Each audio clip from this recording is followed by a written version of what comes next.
Hi, I'm Milton Rendell and welcome to Real News Friday. Look, sales have continued to flow through. 795 sales, it's down a bit on the previous week, but that'll be only because of lack of stock, I would suggest. Stock levels in West Australia, 3,239. That's down still 2.2% on what it was this time last year. So at the moment we're battling along with less stock.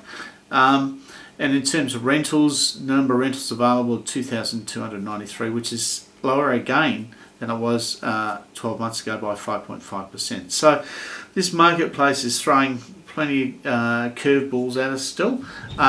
So I thought I'd contact someone I know, a top agent over in New South Wales, and see how their market's going over there. Guess what? Same problem.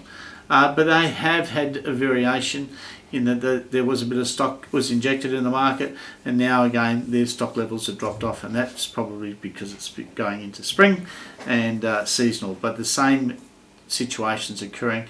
Low amount of stock, things selling reasonably quick. Reading that some of the auction clearance rates in Victoria are slowly on the increase again, so I think the clearance rates are around about 66%, which is fairly high. That usually shows us a fairly strong market. So things are still going along in a similar manner. Now, big question been around, and I tabled a few weeks back, is stamp duty. So the Real Estate Institute of WA are now making suggestions about stamp duty and how it should be done going forward. Now, some of the fact that I think there should be an alteration to stamp duty, the government's obviously had a big pay increase without any work. I think that probably the rate should be adjusted rather than dropped.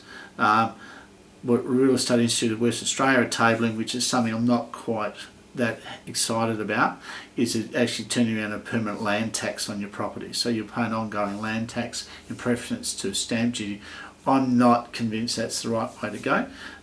Because one, we don't know what that fee is, and again that could be increased and you still could end up with a bigger problem. And you think about that later on in life as a pensioner, etc., still paying a land tax. I don't think that's fair. You could be 30 years, 40 years down the track still paying a tax. So I think something up front if you're going to do it that way, but I think the current taxes are far too high, or the duties I should say are far too high. I think they need to come down. They're basically double plus.